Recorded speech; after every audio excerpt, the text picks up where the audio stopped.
मला सांगा comment box मध्ये की तुम्ही हा विचार केलाय का की बाबा ऍडिशन ही राईट साइड कडून लेफ्ट कडे येते, सबट्रॅक्शन राईट साइड कडून लेफ्ट कडे येते, मल्टिप्लिकेशन सुद्धा राईट साइड कडून लेफ्ट साइड कडे करतो आपण. एक डिव्हिजनच असं का आहे की ते आपण लेफ्ट साइड कडून राईट साइड कडे करतो. सोचो जरा, बाहुबली की तरह दिमाग लगाओ. Welcome back my dear friends. Today we are going to learn about a very important process in the mathematics, even in our daily life, and that is called as the division. So without wasting time, let us proceed to the main concept of the division. व्याख्या काय सांगितलेली आहे डिव्हिजनची, लक्षामध्ये घ्या. The process of breaking a number. कोणती process आहे? The process of breaking a number into equal parts is called as division. जेव्हा एखादी संख्या ही समान भागामध्ये विभागलेली असते तेव्हा त्याला भागाकार असं म्हणतात. आता फक्त संख्येच्या संदर्भानेच भागाकार येतो का? तर नाही. आपण समजा काही वस्तू आणलेल्या आहेत आणि त्या काही जणांमध्ये इक्वल डिस्ट्रीब्यूट करायच्या आहेत, तर अशा वेळी सुद्धा आपण त्याचे इक्वल पार्ट्स बनवतो, इक्वल ग्रुप्स बनवतो. आणि ही जी इक्वल पार्ट्स, इक्वल ग्रुप्स बनवण्याची जी प्रोसेस आहे यालाच आपण डिव्हिजन असं म्हणत असतो. थोडक्यात काय आहे? ही डिस्ट्रीब्युशन प्रोसेस आहे. डिस्ट्रीब्युशन समजतंय ना, वाटप. पण ते कसं झालं पाहिजे? समान झालं पाहिजे. आणि म्हणूनच या ठिकाणी संख्यांचा संदर्भ घ्यावा लागतो. म्हणून आपण असं म्हणूया, the process of breaking a number. काय म्हणालो? The process of breaking a number into equal parts is called as division.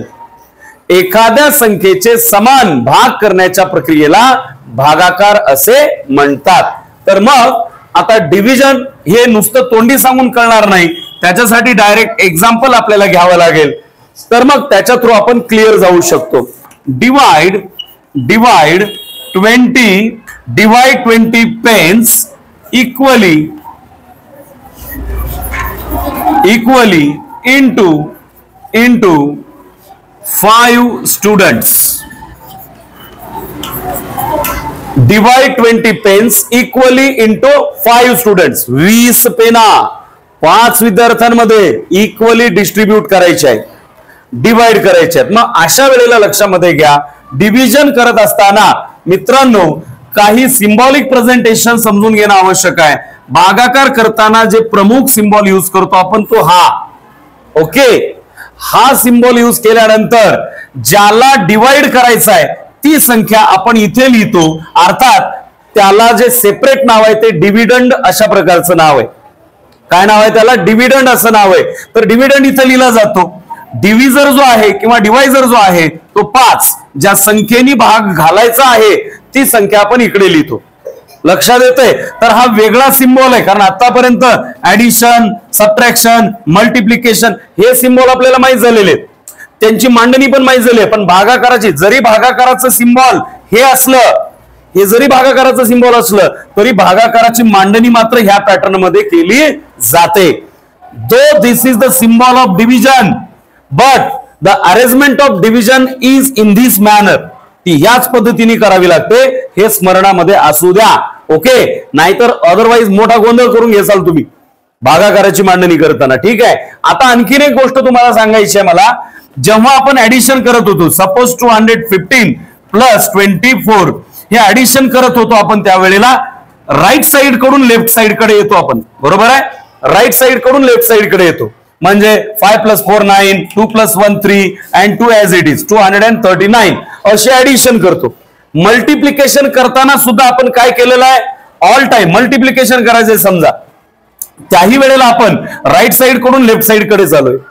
Subtraction करत असताना सुद्धा आपण राईट साइड कडून लेफ्ट साइड कडे चालूय. म्हणजे ऍडिशन, सबट्रॅक्शन, मल्टिप्लिकेशन या तिन्ही ऍक्शन मध्ये आपण राईट साइड कडून लेफ्ट साइड कडे येतो. परंतु भागाकार करताना आपण लेफ्ट साइड कडून राईट साइड कडे जातो. कुणीकडून? लेफ्ट साइड कडून राईट साइड कडे जातो.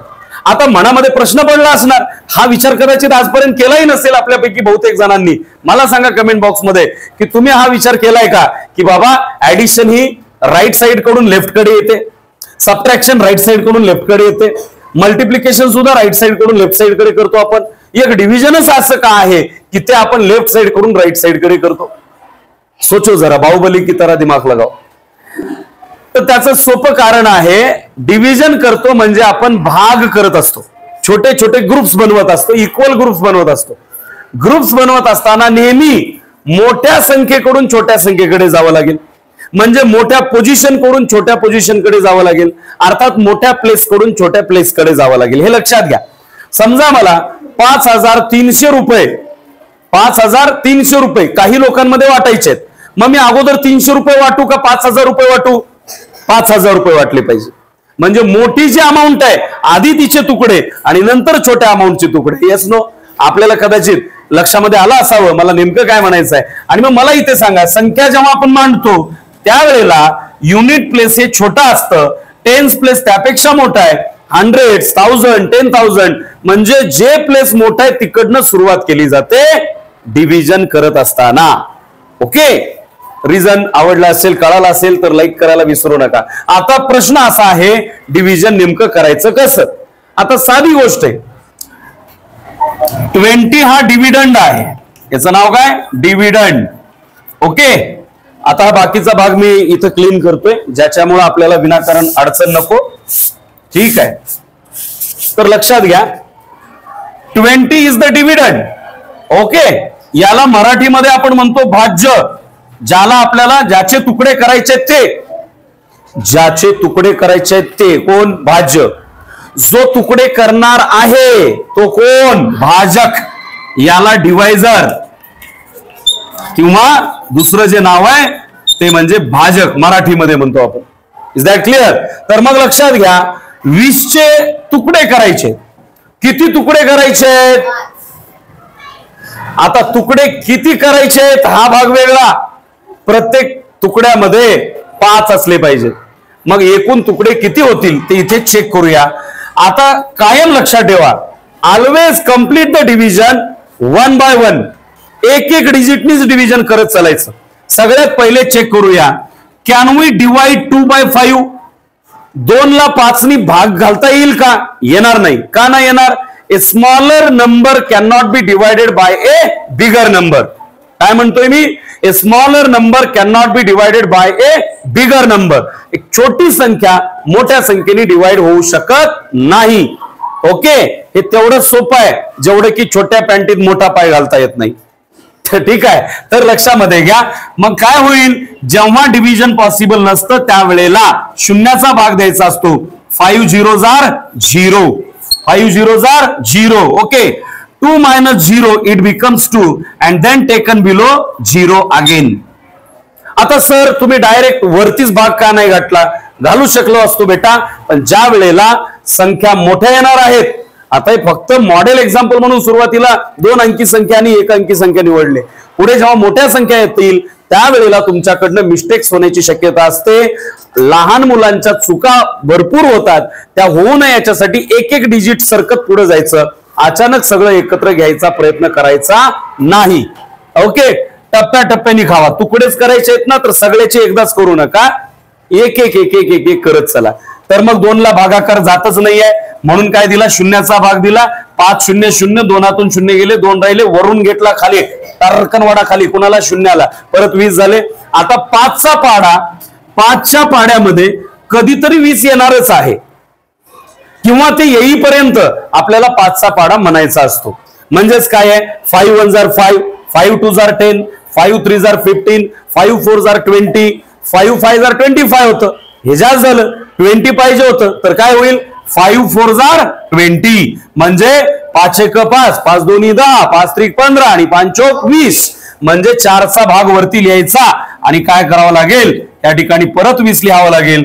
शून्यातून 0 गेले, 0 राहिले, 2तून 2 गेले, 0 राहिले. तर मग मित्रांनो लक्षामध्ये घ्या, भागाकार करताना आपण कुणीकडून कुणीकडे चाललोय? डावीकडून उजवीकडे. भागाकार करत असताना छोट्या संख्येला मोठ्या संख्येने भाग जात नाही, तेव्हा भाग कोणता द्यायला पाहिजे? शून्याचा भाग दिला पाहिजे. ओके, आणि मग 5 नी 20 ला भागाकार करत असताना 5च्या पाड्यामध्ये 20 जोपर्यंत येत नाही तोपर्यंत आपल्याला तो पाडा म्हणायचा असतो. आणि म्हणूनच 5 4s are 20, so 20 minus 20 it becomes 0. Here the division process is completed. इथे भागाकाराची पूर्ण क्रिया संपलेली आहे. आता आणखीन एक गंमत तुम्हाला सांगायची आहे. तुम्ही ऍडिशन केली आहे, सबट्रॅक्शन केले, मल्टिप्लिकेशन केले, सगळ्यांचा आन्सर कुठे लिहित होता तुम्ही? खाली. बरोबर आहे, सगळ्यांचा आन्सर कुठे लिहित होता? खाली. पण भागाकार एक अशी प्रोसेस आहे की जिच्यामध्ये आन्सर हे वर येतं. सगळा उलटा गोंधळ आहे इथं, सब उलटा झोलमाल. ओके, म्हणजे काय बघा ना, समजा तुम्ही ऍडिशन केली की सपोज 315 प्लस, एक एक्झाम्पल घेतोय, 315 प्लस 24 असं तुम्ही समजा प्रॅक्टिस करताय, तर ऍडिशन करत असताना 5 + 4 9, 1 and 2 3 and 3 as it is. Answer कुठे लिहिलं आपण? खाली लिहिलं. असं सबट्रॅक्शन मध्ये पण असतं, आन्सर खालीच लिहिलं जातं. मल्टिप्लिकेशन मध्ये पण आन्सर आपण खालीच लिहितो. बस एक डिव्हिजन अशी प्रोसेस आहे की ज्या डिव्हिजन मध्ये आन्सर कुठे आहे? तर या ठिकाणी वरती आहे. Is that clear? आन्सर वरती लिहिलं जातं. आता ह्याला म्हणायचं काय ते सुद्धा मी या ठिकाणी नोट करतो. जे आन्सर आलेलं असतं त्याला क्वोशंट म्हणतात. काय म्हणतात? क्वोशंट म्हणतात. मराठीत यालाच आपण काय म्हणतो? भागाकार असं म्हणतो. काय म्हणतो? भागाकार असं म्हणतो. शेवटी जे या ठिकाणी शून्य उरलं म्हणजे रिमेन. उरलं म्हणजे रिमेन. आणि त्याला जो शब्द आहे इंग्लिश मधला तर तो आहे रिमाइंडर. काय आहे? रिमाइंडर. रिमेन एवढा तर शब्द लक्षात येतो ना. रिमेन म्हणजे शिल्लक राहिला, रिमाइंडर म्हणजे बाकी. मराठीत वापरलेले शब्द पण देतोय. ओके, तर लक्षात घ्या, काही गोष्टी कायम स्मरणात ठेवा. हा भाज्य, हा भाजक, हे भागाकार आणि हे बाकी. भागाकाराचं उत्तर हे वरती डोक्यावर लिहिलं जातं, तुमच्या नाहीये. या प्रोसेस मध्ये या सिम्बॉलच्या वरती लिहिलं जातं, हे लक्षामध्ये ठेवा. अनेक छोट्या मोठ्या गोष्टी प्रॅक्टिस करत असताना आपल्या क्लिअर होणार आहेतच. आता एक लक्षात घ्या, बऱ्याच विद्यार्थ्यांची अडचण काय होते की आम्ही केलेला भागाकार बरोबर आलाय किंवा नाही हेच त्यांना कळत नाही. आलं लक्षात? त्यावेळेला सुद्धा एक छोटीशी ट्रिक आहे. मग ती ट्रिक कशी वापरायची हे सुद्धा आपण बघणारच आहोत. परंतु तोपर्यंत हे एक एक्झाम्पल जे झालेलं आहे ते आपण कॉपी करूया आणि नंतर पुढच्या एक्झाम्पलच्या वेळेला आपला भागाकार बरोबर आलाय किंवा नाही हे तपासण्यासाठीची एक परफेक्ट ट्रिक आहे. ती ट्रिक मी तुम्हाला सांगणार आहे. Okay, so second example for practice. 43 divided by 4. 43 divided by 4. आता हा भागाकार कसा करायचा पहा. अरेंजमेंट करण्यासाठीची प्रोसेस मी तुम्हाला ऑलरेडी सांगितलेली आहे. काय अरेंजमेंट करायची? हे सिंबॉलिक प्रेझेंटेशन साठी वापरायचं आहे आपल्याला. भागाकाराचं चिन्ह हे जरी असलं तरी मांडणीसाठी हे चिन्ह वापरायचं आहे. 43 हे काय आहे? डिव्हिडंड आहे. डिव्हिडंडची जागा इथे आहे. 4 हा डिवायझर आहे, त्याची जागा इकडं आहे, ह्या वाटीमध्ये इकडच्या. ठीक आहे, वाटीमध्ये बसून याची वाट लावतो तो. तर मग लक्षामध्ये घ्या, आता काय करायचं आहे? 4चा टेबल 4 येईपर्यंत म्हणायचं आहे. सिंपल. मी काय म्हणलंय? एकट्याला बोलवा. भागाकार हा डावीकडून उजवीकडे करायचा आहे, हे कायम लक्षामध्ये ठेवा. Is that clear? आता काय म्हणतोय बोर्डवर लक्ष असू द्या. 4नी 4ला डिवाइड करता येतं का? तर येस करता येतं. 4 1 4, 4 1 4. 4तून 4 मायनस केले, वजा केले तर किती राहतील? 0. वरून खाली टर्कन वाढायचं. कुणाला वाढायचं? 3ला वाढायचं. आलं लक्षात? का बरं असं? प्रत्येक वेळी मैदानात एकट्याला बोलवायचं आणि एकट्याला बोलून तोडायचं. ठीक आहे ना? आता काय होतंय बघा, 4नी 3ला भाग जातो का?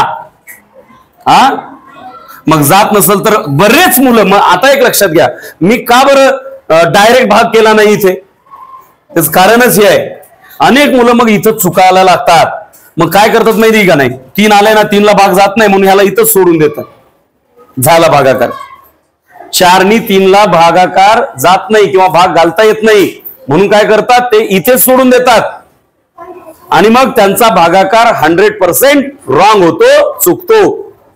परंतु जर भाग जात नसेल, म्हणून मी सवय लावायलो तुम्हाला कुठली की भाग जात नसेल तर कोणता भाग द्यायचा? शून्याचा. 4 0 0. नाव 3 - 0 रिमेन्स 3. 3तून 0 गेले, 3 राहिले. आता कंपोनंट्स लिहा. या ठिकाणी बघा 43 काय आहे? 43 is the dividend. It is the dividend. 10 is the quotient. 10 is the quotient. 4 is the divisor. And what remain? 3 is the remainder. 3 is the remainder. Okay. So this is all about division. तर हे सगळं डिव्हिजनच्या संदर्भाने आपल्याला समजलं असेल अशी अपेक्षा करतो मित्रांनो. मग 43 चे भाग करायचे आहेत. प्रत्येक भागामध्ये 4 गोष्टी असल्या पाहिजे. तशा वेळेला एकूण भाग किती बनतील तर 10 भाग बनतील आणि बाकी किती उरतील 3 असे उरतील की ज्यांना भागवू शकत नाही आपण. बरोबर आहे की नाही. इक्वल ग्रुप्स किती होतील फक्त 10च होतील. बाकी हे 3 शिल्लक राहतील ज्याला आपण डिवाइड करू शकलेलो नाही. बऱ्याच मुलांना टेन्शन असतं की आपण केलेला भागाकार बरोबर आलाय किंवा नाही हे कन्फर्म नसतं. अशा वेळेला काय करायचंय लक्षात घ्या. डिव्हिडंडला आपण मराठी नाव काय दिलेलं आहे भाज्य. डिव्हिजर भाजक, क्वोशंट भागाकार, ओके, आणि लास्ट रिमाइंडर म्हणजे बाकी. ठीक आहे. ह्या 4 गोष्टी भागाकारातल्या महत्वाच्या आहेत. मग आता समजून घ्या आपला भागाकार बरोबर आलाय किंवा नाही कसं ओळखायचं. तर एक सूत्र आहे dividend is equal to divisor multiplied by quotient. क्वोशंटचा फक्त क्यू लिहितो मी. Divisor multiplied by quotient plus remainder. काय फॉर्म्युला आहे. Dividend is equal to divisor multiplied by quotient plus remainder. आता लक्षात घ्या मराठीत काय म्हणायचं याला. भाज्य बरोबर भाजक गुणिले भागाकार, भाजक गुणिले भागाकार अधिक बाकी. या सूत्राच्या साहाय्याने आपण केलेल्या भागाकाराची पडताळणी करता येते. त्याला रिचेक करता येतं. ओके, प्रूव्ह करता येऊ शकतं. कसं ते बघा. डिव्हिडंड किती आहे बेटा 43 आहे. डिव्हिडंड किती आहे 43 आहे. इज इक्वल टू डिव्हिजर किती आहे 4 आहे गुणिले क्वोशंट किती आहे 10 आहे प्लस रिमाइंडर किती आहे तर 3 आहे. एक लक्षात घ्या आता हा सीसॉ बॅलन्स झाला पाहिजे. काय झाला पाहिजे सीसॉ बॅलन्स. आता सीसॉ बॅलन्स म्हणजे काय. डाव्या बाजूला जे आन्सर आहे तेच आन्सर उजव्या बाजूला सुद्धा आलं पाहिजे. तेव्हा समजायचं की आपलं डिव्हिजन बरोबर आलेलं आहे. ठीक आहे. तर कसं बघूया. देअरफॉर 43 इज इक्वल टू पहिल्यांदा मल्टिप्लिकेशन करा. 4 10 जार 40 plus 3. Therefore 43 is equal to 40 plus 3 43 and hence your division is perfect. आणि म्हणून तुमचा भागाकार पूर्ण आहे. काहीही अडचण नाही. अशा पद्धतीने त्याचं प्रूफ चेक सुद्धा आपल्याला करता येऊ शकतं. पडताळणी सुद्धा करता येऊ शकते. ओके. हे बघा रे या दोघांचा गुणाकार करा आणि त्याच्यामध्ये बाकी मिसळा. उत्तर काय येणार या ठिकाणी डिव्हिडंड हे उत्तर येणार. काय म्हणालो या दोघांचा गुणाकार करा, या दोघांचा गुणाकार करा आणि त्याच्यामध्ये ही बाकी मिसळा. उत्तर काय मिळेल डिव्हिडंड मिळेल. समजतंय. का बरं असं होतंय कारण भागाकाराच्या विरुद्ध क्रिया कुठली आहे गुणाकार आहे. भागाकारातून आलेलं उत्तर चेक करण्यासाठी कुणाची मदत घ्यायलो आपण गुणाकाराची. So multiplication is an opposite action of the division. गुणाकार ही भागाकाराच्या उलट क्रिया आहे. भागाकाराचं उत्तर छोटं येतंय आणि गुणाकाराचं उत्तर मोठं येतंय. आलं की नाही लक्षात. भागाकारात वजाबाकी करतो तर गुणाकारात बेरीज करतो. बघा हे आहेत काय दोघं लय दुश्मन आहे एकमेकांचे. गुणाकार उजवीकडून डावीकडे करतो, भागाकार डावीकडून उजवीकडे करतो. गुणाकारात बेरीज करावी लागते, भागाकारात वजाबाकी करावी लागते. कळतंय. गुणाकाराचं उत्तर मोठं येतं, भागाकाराचं उत्तर छोटं येतं. Always remember. आणखीन एक पॉइंट नेहमी लक्षात ठेवा. Remainder is always smaller than divisor. Always smaller than divisor. Remainder हा डिव्हिजर पेक्षा नेहमी काय असतो छोटा असतो. असं कसं आबे शेमड्या. जर रिमाइंडर ह्याच्यापेक्षा मोठा असेल तर भाग जाईल ना. ओके. समजा इथं 3 ऐवजी 5 आलं तर 4 1 4चा भाग जाणार नाही का जाईल ना. म्हणजे रिमाइंडर हा डिव्हिजर पेक्षा छोटा असतो. Is that clear. Okay. I hope division आणि त्याच्याशी रिलेटेड काही कन्सेप्ट आपल्याला नक्कीच कळाले असतील. बारीक सारीक प्रत्येक गोष्टी सांगण्याचा मी या व्हिडिओमध्ये प्रयत्न केलाय. आपल्याला व्हिडिओ आवडला असेल शेअर करा, कमेंट बॉक्समध्ये अजून काही शिकायचं तुम्हाला त्याबद्दल सांगा. मेथड आवडली असेल तर ते सुद्धा आम्हाला सांगा. नवीन असाल तर चॅनलला सबस्क्राईब करा. पुढच्या व्हिडिओमध्ये भेटणारच आहोत. तोपर्यंत जय हिंद.